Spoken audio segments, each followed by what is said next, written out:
दोस्तों 31 जुलाई को नूह में यानी हरियाणा के नूह मेवात में बवाल हुआ था। शोभा यात्रा के नाम पर लहराई जा रहे थे हथियार और उन हथियारों को दिखाकर एक दूसरे समुदाय को डराने की कोशिश की जा रही थी। उसके बाद बवाल हुआ था। आरोप मुसलमानों पर लगा था कि उन्होंने बवाल किया, पथराव किया, आगजनी की। वहां पर जो मंदिर था वहां पर जो हिंदू परिवार छिपे बैठे थे उन पर पथराव और फायरिंग की थी, जिसके बाद ताबड़तोड़ कार्रवाई भी की गई। कई मुसलमानों को गिरफ्तार कर लिया गया। बताया गया यही दंगाई हैं, यही उपद्रवी हैं। लेकिन इन सब से इतर एक चेहरे को लगातार भुलाने की कोशिश की जा रही थी। लेकिन जब उसने अत पार की, जब उसे अपने आका पर ज्यादा भरोसा हो रहा था, उसी वक्त उसके भरोसे को तोड़ दिया गया।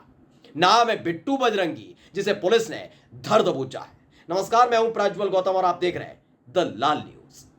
वैसे तो आपको बता दें कि बिट्टू बजरंगी से के नाम के जो कसीदे पहले तमाम गोदी न्यूज चैनल गढ़ रहे थे, यानी कि जो उसका वीडियो निकलकर सामने आया था उसे दिखाने से बच रहे थे, वो अब खुल्लम खुल्ला इसलिए बिट्टू बजरंगी के खिलाफ बोल रहे हैं क्योंकि पहली फुर्सत में उसके आकाओं ने उससे अपना पल्ला जुड़ा लिया है। वही आका जो मीडिया को तनख्वाह से ज्यादा एक्स्ट्रा वर्क और एजेंडा चलाने का पैसा देते हैं, और इसलिए ही मीडिया इस वक्त गोदी मीडिया कहलाती है। कुल मिलाकर खेल ये निकलकर सामने आया कि बिट्टू बजरंगी को गिरफ्तार कर लिया गया है।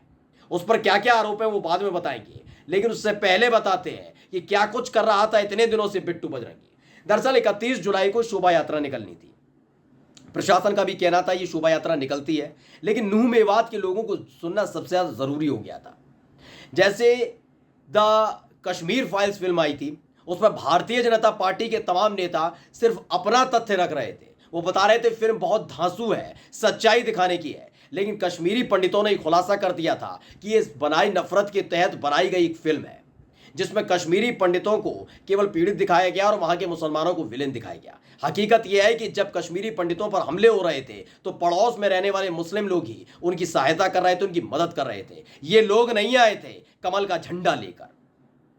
लेकिन इन सब के बीच अब दूसरी तरफ ये साबित करने की कोशिश की जा रही है, यानी हरियाणा के नूह में जो कुछ हुआ उसमें यह बताने की कोशिश की गई कि सबका जो पूरा का पूरा लेना देना था वो मुसलमानों का था। लेकिन नूह मेवात में जो हिंदू और मुसलमान दोनों रहते हैं, उन दोनों ने बवाल के बाद और हिंसा के बाद सामने आकर खुद ये एक्सेप्ट किया था कि नूह और मेवात में रहने वाले हिंदू और मुसलमान लंबे वक्त से एक साथ रह रहे हैं। कोई विवाद नहीं है, कोई बवाल नहीं है, कोई हिंसा नहीं होती। लेकिन तब तब भड़क उठता है नूह जब जब बाहर से आकर लोग यहां तमाशा करते हैं, और वही उस दिन भी किया गया था। ये हम नहीं कह रहे, ये नूह और मेवात के लोगों का कहना है, चाहे वो हिंदू हो या मुसलमान हो। बार बार इसी बात की अपील की गई कि ऐसे लोगों को गिरफ्तार कर जेल में डाल दीजिए। लेकिन एक सबसे बड़ा नाम था मोनू मानेसर, जिसका शोभा यात्रा से पहले एक वीडियो आया था, तमाम लोगों ने देखा होगा। मोनू मानेसर का परिचय आपसे सबसे पहले करा देते। राजस्थान के जुनैद और नासिर नाम के दो लड़के थे, उनको गो तस्करी के आरोप में पहले पकड़ा जाता है और उन्हीं की गाड़ी में उन्हें जिंदा जला दिया जाता है। इसका आरोप लगा था मोनू मानेसर पर। तकरीबन 3 से 4 महीने घटना को हो चुके हैं। राजस्थान की पुलिस उसको ढूंढ रही है और हरियाणा में वो बेखौफ होकर मदमस्त होकर घूमता है।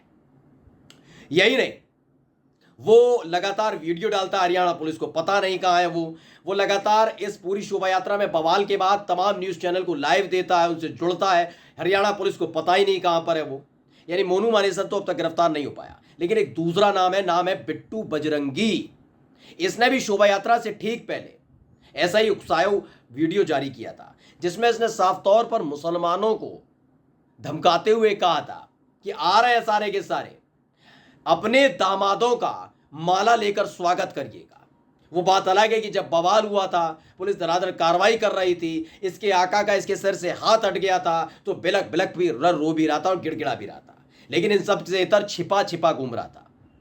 इस दौरान इसकी जानकारी मिल गई और इसे धर दबोचा गया है। भाग रहा था आगे आगे अपने पेडोल से शरीर को लेकर, लेकिन पुलिस वालों ने इसे धर दबोचा और खींचती हुई ले गई। इस पर अब कम से कम खुशी जता रहे नूह और मेवात के रहने वाले लोग। उन्होंने कहा कि जिस तरह से माहौल खराब करने की कोशिश ऐसे लोगों की तरफ से की गई, यानी बिट्टू बजरंगी का नूह मेवात से कोई लेना देना है ही नहीं, लेकिन उसे उकसाना है, एक धर्म को टारगेट करना है। ये वो लोग हैं जो दाढ़ी से, टोपी से, इस्लाम से और मुसलमान से, हिजाब से, मस्जिद से, नमाज से, अजान से नफरत करते हैं, घिन करते हैं। तो ऐसे लोगों का एजेंडा एक ही होता है, इलाका कोई सा भी हो, शहर कोई सा भी हो, हमें सिर्फ गंदगी और नफरत फैलानी है। नूह मेवात से दूर दूर तक का ताल्लुक न रखने वाले बिट्टू बजरंगी ने शोभा यात्रा के नाम पर कुछ ऐसा ही उत्पात काटने की बात कही थी, जबकि मुसलमान खुद वहां के कह रहे हैं कि ऐसा कुछ नहीं होता। यह पहली दफा नहीं है कि वहां शोभा यात्रा निकली हो, लेकिन शोभा यात्रा के दौरान बवाल क्यों हुआ, इसके पीछे की पृष्ठभूमि भी पुलिस को खंगालनी चाहिए।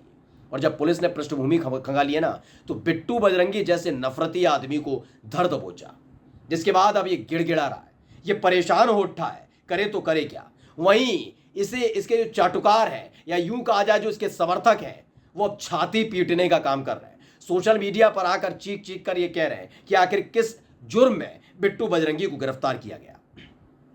आपको एक वाकया याद दिला देते हैं, उत्तर प्रदेश का वाकया है। आपको याद होगा कि पिछले बरस जब ज्ञानवापी मस्जिद को लेकर बवाल चल रहा था, उस दौरान एक गुम्मत थी, उसको हिंदू पक्ष बता रहा था शिवलिंग, जबकि दूसरे पक्ष का कहना था वो फव्वारा है, वो गुम्मत टाइप था, जिसका पूरा मामला अभी कोर्ट में चल रहा है।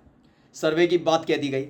उस दौरान एक मुस्लिम लड़के ने सिर्फ एक ट्वीट किया था, और वो ट्वीट इससे रिलेटेड नहीं था, वो कोई दूसरी चीज को पेज सामने का फोटो सामने रखते हुए उसने इतना कह दिया था, इसे दूसरी चीज मान ली जाएगा। बस इतना कहा था, उसके खिलाफ मामला दर्ज किया था, उसे गिरफ्तार कर लिया गया था। ये उत्तर प्रदेश का मामला है, बहुत छोटी सी बात पर। जबकि बिट्टू बजरंगी जैसा आदमी जो खोलकर धमकी दे रहा था, बता रहा था कि हम आ रहे हैं, दामाद है आपके और हमारा फूल मालाओं से स्वागत कीजिएगा, उसकी जब गिरफ्तार किया गया तो जो तमाम हिंदुवादी संगठन के लोग हैं वो अब पेट में उनके मरोड़ हो रही है और छाती पीटने का काम कर रहे हैं। बात हिंदू मुसलमान की नहीं है दोस्तों, चाहे वो हिंदू हो या वो फिर मुसलमान हो, दोनों इसी देश के बाशिंदे हैं, दोनों पर एक ही कानून चलता है, संविधान भी एक ही है। इस आधार पर जो भी इस तरह के वीडियो जारी करता है, जो भी इस तरह के उकसाऊ भाषण देता है, जो नफरती भाषण देता है, जो गंदगी फैलाने का काम करता है, उसको गिरफ्तार कर लेना चाहिए। लेकिन यह ताज्जुब की बात रही है, जहां जहां भारतीय जनता पार्टी की सरकार है, वहां इस तरह के लोग आपको खासकर मिल जाएंगे। इनको पूरा भरोसा है कि पुलिस उस राज्य के सरकार के तहत चलती है, और जिसकी सरकार होती है वो कभी नहीं चाहेगा कि ऐसे लोग गिरफ्तार, वरना अब तक मोनू मानेसर भी गिरफ्तार हो जाता। फिलहाल बिट्टू बजरंगी को गिरफ्तार कर लिया गया। आरोप सीधे तौर पर यह कि न केवल वीडियो जारी किया था, बल्कि शोभा यात्रा में आकर इसने पुलिस वालों के सामने ही हथियार लहराए थे, क्योंकि उस वक्त इसमें जोश था, इसे पूरा भरोसा था कि इसके आका इसे बचा लेंगे। लेकिन खेल पड़ गया था उल्टा। उसके बाद ये रोने लगा और अब इसे धर दबोचा गया है। माना जा रहा है कि जल्दी ही अपना पिंड छुड़ाने के लिए भारतीय जनता पार्टी के कहने पर या फिर वहां की सरकार के कहने पर मोनू मानेसर को भी गिरफ्तार कर लिया जाएगा। नमस्कार।